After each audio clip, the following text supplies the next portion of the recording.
Hello friends, welcome back to my YouTube channel. आज हम इस वीडियो में बात करेंगे द कंजंक्शन के बारे में, जो कि पार्ट ऑफ स्पीच का पार्ट 6 है। सबसे पहले हम बात करते हैं what is a conjunction.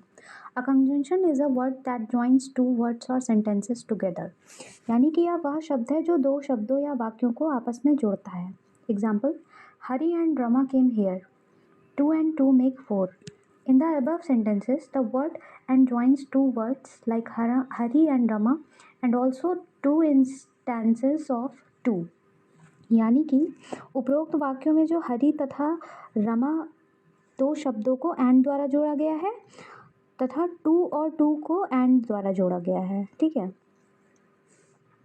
Next example, Hari is rich but Rama is poor, she must weep or she will die. Here word joins two clauses like Hari is rich and Rama is poor or joins she must weep and she will die. यानी कि उपरोक्त वाक्यों में दो उपवाक्यों को हरी is rich and तथा Rama is poor को but द्वारा जोड़ा गया है और शी मस्ट वीप और शी विल डाई को और द्वारा जोड़ा गया है। ठीक है।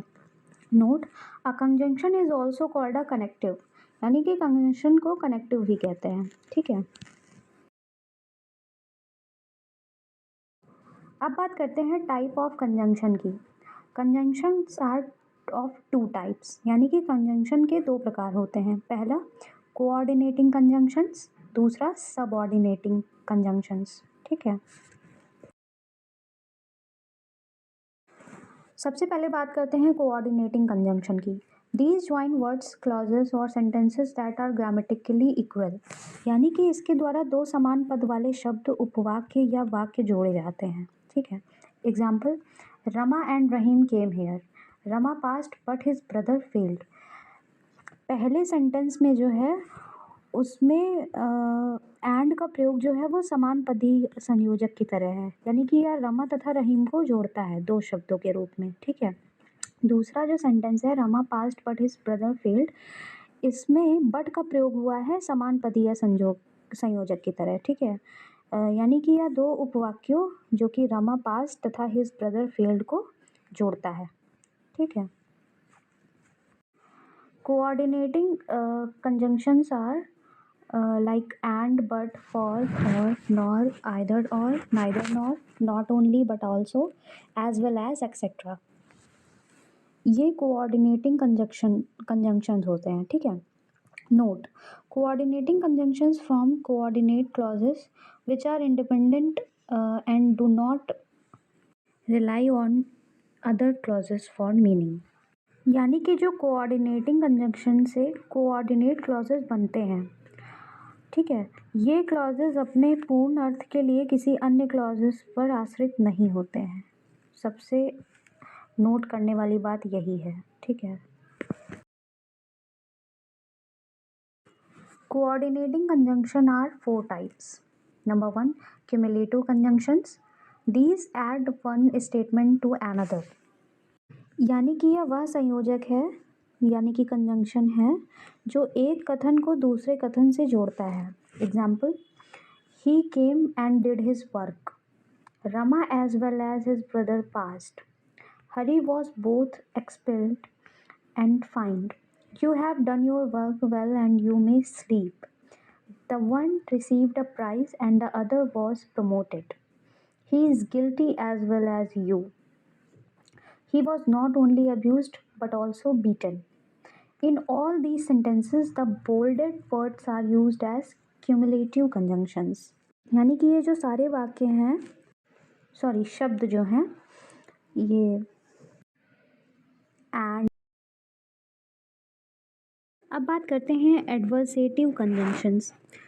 दीज शो कॉन्ट्रास्ट और ऑपोजिशन, यानी कि यह वह संयोजक यानी कि कंजंक्शंस है जो दो विरोधी कथनों को एक दूसरे से जोड़ता है। Example, he is slow but he is sure, I was troubled still I said nothing, he was all right only he was tired, she worked hard but she failed. These conjunctions are used to join sentences that express opposing ideas. ठीक है।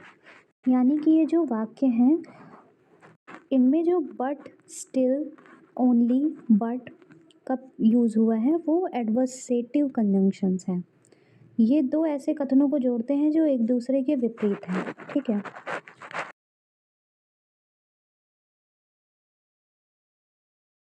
Third, alternative conjunctions, these express choice और options, यानी कि यह वह conjunction है जो दो विकल्पों में से एक को चुनने का बोध कराता है, ठीक है। एग्जाम्पल, शी मस्ट वीप और she will die, walk quickly else you will miss the train, either you or your friend has done it, neither it is useful nor necessary, be quiet otherwise you will be punished, neither Hari nor his brother are clever.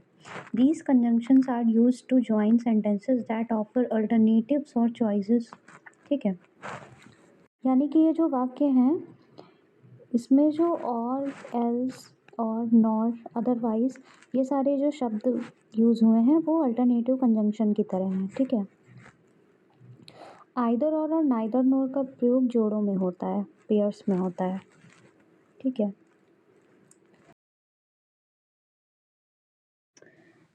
Next, illative conjunctions, these show cause and effect और inference, यानी कि यह वह conjunction है जिससे किसी कार्य का परिणाम प्रकट होता है। Example, something suddenly fell in for I heard a splash, he succeeded for he worked hard, blessed are the merciful, for they will get mercy. Everyone will die, for man is mortal. I am ill, so I cannot go out. You are ill, therefore you should not go out. You are ill, consequently you may sleep now. These conjunctions connect sentences that show a reason or result. Okay. यानी कि उपरोक्त वाक्यों में जो for और ये आई, नहीं sorry, सो, therefore, सो का यूज़ हुआ है, ये इलेटिव कंजंक्शंस हैं, ठीक है। इसके द्वारा ऐसे दो कथनों को जोड़ा जाता है जिनमें से पिछला वाक्य पहले वाक्य का रिजल्ट देता है, ठीक है।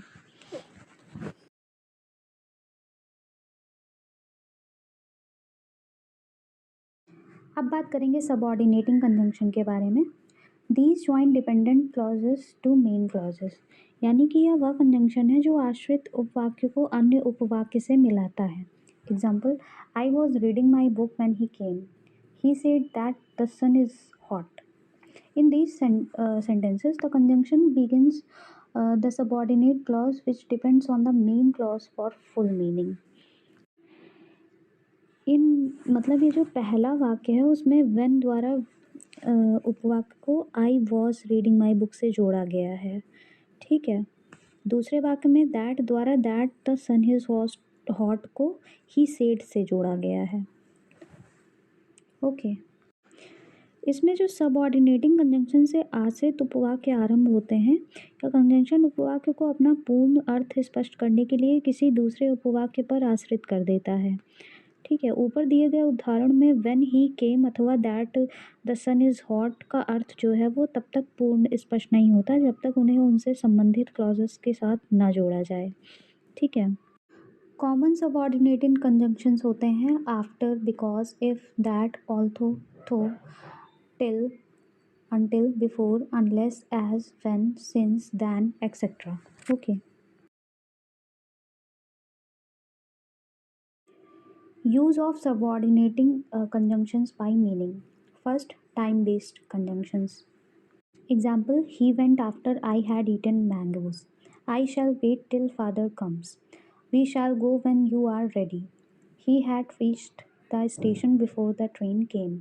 I waited till the train arrived. यानी कि इसमें समय को महत्व दिया जाता है, ठीक है। दूसरा, कॉज और reason, these conjunctions show the reason behind an action, यानी कि इसमें एक्शन से पहले रीज़न को शो किया जाता है, कारण को शो किया जाता है, ठीक है। Example, as he was not there I spoke to his brother, since she is not here I shall be done, he may enter as he is a friend, he passed because he worked hard, okay.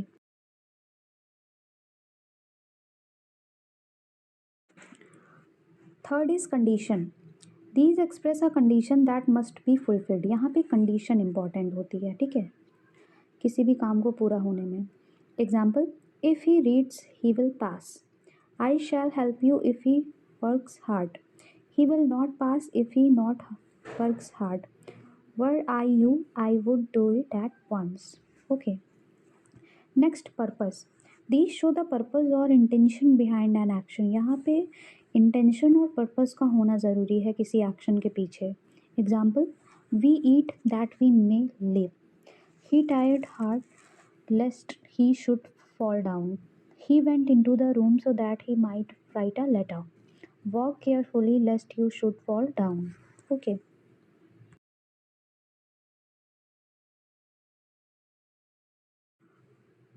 Fifth, result, these show the outcome और result of an action. यहाँ पे action जो है वो result मांगता है, outcome मांगता है, ठीक है। Example, he was so tired that he could not sit properly, you are so fat that you can not run, he is so intelligent that he can not be cheated, he was so faithful that all respected him.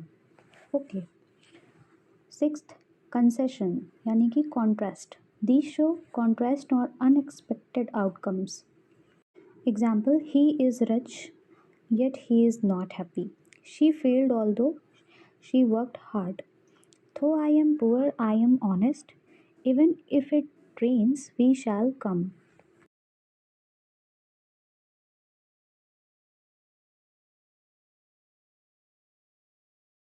Seventh is manner. These show the way or method in which something is done.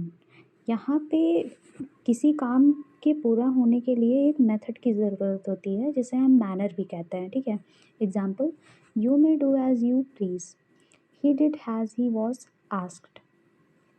Eighth, comparison, these show comparison between two things. यहाँ पे comparison यानी कि यहाँ पे difference किया जाता है दो चीज़ों के बीच। Example, Rama is stronger than Mohan, Hari is weaker than Sohan. Okay.